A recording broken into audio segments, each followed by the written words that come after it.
Join me today for the start of a new series diving back into fantasy fiction of the 1960s. Some of the best, most successful books of the decade that were totally missed by the awards and critics.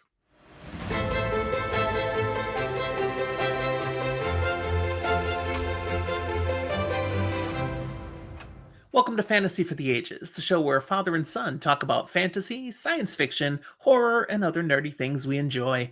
I'm Jim, the father of this channel, and I'm glad to have you with me today as I explore some great books of the past again. I'm specifically looking at the 1960s. Some very successful fantasy fiction of that decade, specifically focusing on the books that were bestsellers and have a lot of great ratings on Goodreads and Amazon, but didn't get a whiff of any awards. No nominations, no actual trophies, nothing, nada. Back in the day, they just weren't considered good enough for that. And yet these are top tier fantasy books. I'm going to give you the best such book of each year of the 1960s and the runner-up. They're both going to be awesome books. And I'm wondering how many of them you will be familiar with. These are all books worth your time if you've never read them before. If you enjoy this, be sure to give us a like, and we hope you'll subscribe to the channel. Stick around for more content. This, like I said, is starting off a new series, so I'm going to keep on going all the way to modern day. I don't know about you, but when the Academy Awards come out each year, most of the movies that get nominated just aren't my thing. Oh, they might have critical acclaim and be marvelous works of art, but will I actually enjoy the movie?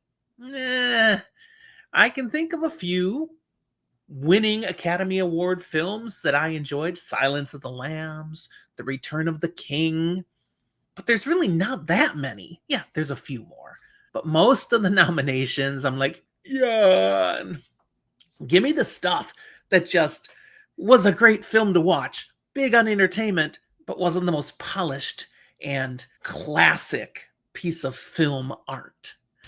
I want the same thing with my books. I want the good books. They don't necessarily have to be the best. I just want them to be great reads. And that's what this series will be all about. So let's find out what I came up with. I actually dug into data again. So each of the books I'm going to share with you was commercially very successful, one of the best sellers of the year, and also has great ratings, tons of reviews on Goodreads and Amazon. But they didn't get any awards. Totally looked over. Now, early in the 60s, there weren't much for awards. As I move further in, including the latter part of the 60s, it gets more complex, and I had to double check things more carefully to make sure that nope, no awards at all. But starting off in 1960, the runner-up for the year is A Fine and Private Place by Peter S. Beagle. This is a supernatural urban fantasy and is a standalone novel. A gentle, melancholic tale of a ghost who befriends a gravedigger and forms a quiet, moving bond in a cemetery. The best book of the year that got no nods for nominations is The Weird Stone of Brisingamen. Maybe that's how you say it, by Alan Garner. This is a children's mythic quest fairy tale style of fantasy, and is book one of the Tales of Alderley. A modern classic of British children's fantasy, it's frequently cited amongst the best novels of the 1960s. Two siblings are drawn into an ancient struggle when they find a magical stone and enter the enchanted forest of Alderley, a place of danger, myth, and elemental power. 1961, the runner-up of the year is James and the Giant Peach by Roald Dahl. I'm sure you've heard of that one. This is a children's fantasy novel, much beloved, and it is a standalone.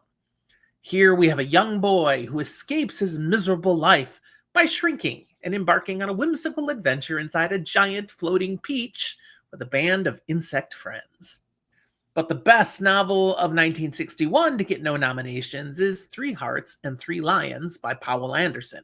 This is high heroic fantasy with folklore elements and is a standalone novel, though there are later stories, novels that were influenced by it. A Danish engineer is transported to a fairy tale realm where he becomes a knight in a quest that merges science, myth, and epic adventure.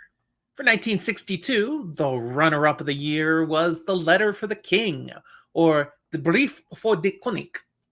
This was German. It was not translated into English until 2013, so you can find it now. The author is Tunke Dracht. This is a young adult quest fantasy and is a standalone. In this incredible book, a young knight in training embarks on a perilous mission to deliver a secret letter that could save the kingdom. The best book of 1962 in the fantasy genre to get no nominations or awards is The Jewels of Aptor by Samuel R. Delany. This is sword and sorcery fantasy with post-apocalyptic vibes. It's a standalone novel. Delany, well known in the award circuit, but his Nebula recognitions in particular would not begin until later in the decade. So nothing here yet. The Nebula wasn't even here yet. In a devastated future, a young guide leads a priest and his warrior charges across strange lands in search of mystical artifacts. 1963 gives us, in the runner-up, Patrick Kentigern Keenan. Though in the US, the title is The Smartest Man in Ireland, and that's how you'll find this book. This is by Molly Hunter. It's young adult fantasy and folklore based.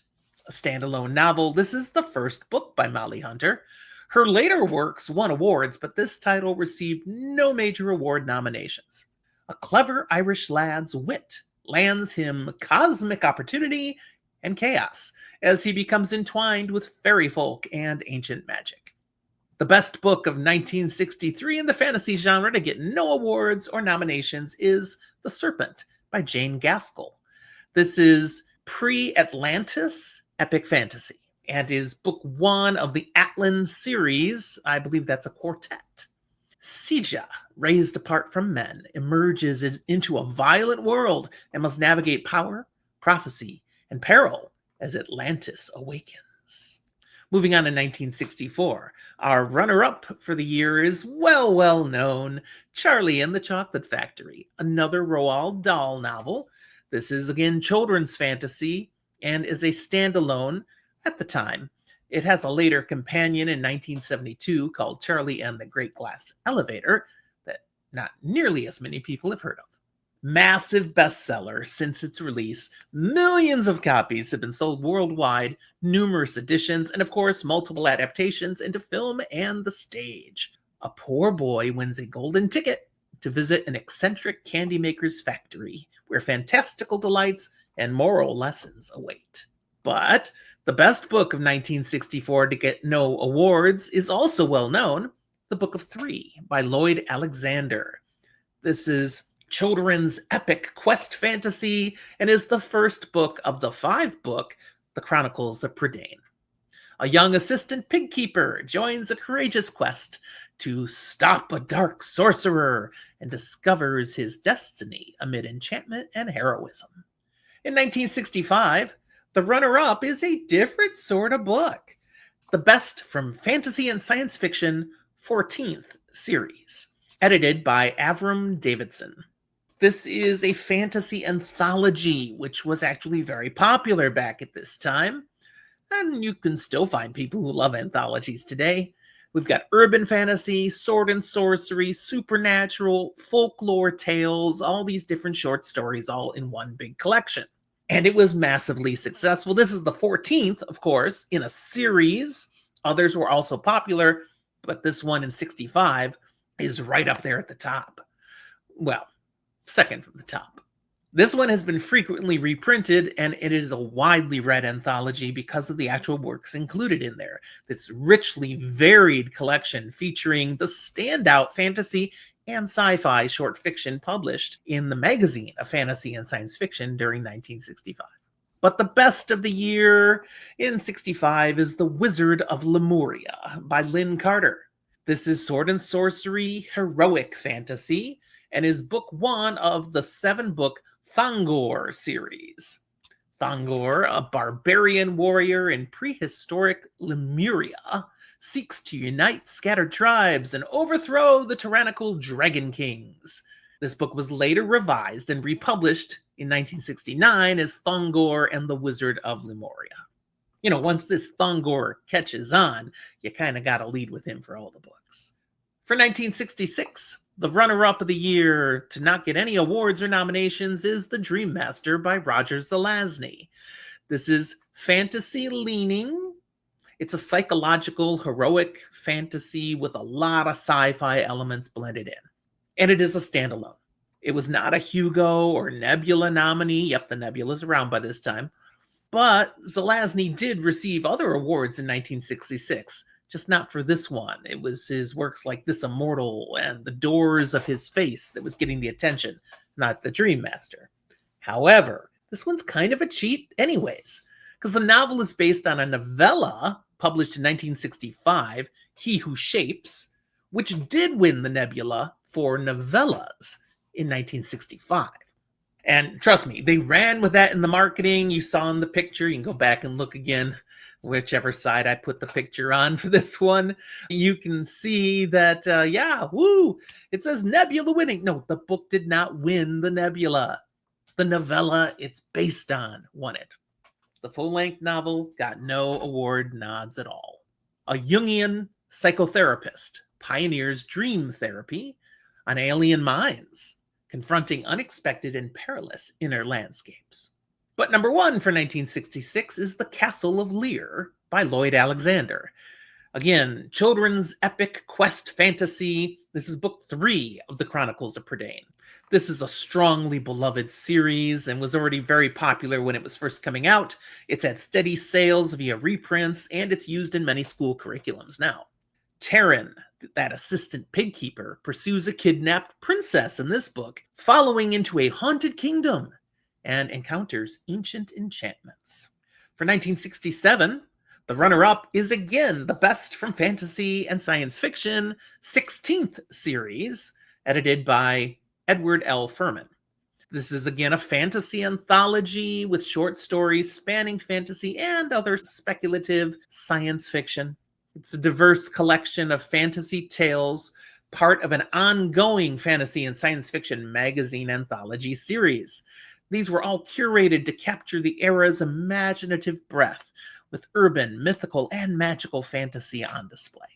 But the best book to get no nominations or awards in 1967 is The Master and Margarita. What a title, by Mikhail Bulgakov. This is satirical fantasy of a magical realism style, and is a standalone novel. The devil mysteriously visits Soviet Moscow, sparking surreal chaos as a love story unfolds between a tormented writer and his devoted companion. For 1968, the runner-up the year to get completely snubbed by the awards is The Goblin Tower by L. Sprague de Camp. This is humorous high fantasy, book 1 of the Reluctant King trilogy. A cult classic in fantasy humor, often cited on 1960s fantasy reading lists like Goodreads' 1968 shelf. This is praised for witty writing and imaginative world building. A reluctant ruler accidentally ascends to the throne of Hylia and must unexpectedly embrace goblin taming, dragon dangers, and bureaucratic absurdity in this lighthearted fantasy romp. But the best book of 68 to get no awards or nominations is Thongor in the City of Magicians by Lynn Carter again. Sword and sorcery, heroic fantasy. This is now book 4 of that 7-book Thongor series. Thongor is captured by rival magicians and imprisoned in a labyrinthine city where he must outwit powerful wizards, confront ancient evils, and reclaim his destiny. We finish up the 60s with 2 more great books to explore. The runner-up is Kothar, Barbarian Swordsman by Gardner Fox. Sword and sorcery, heroic fantasy again. This is book 1 of the 5-book Kothar series.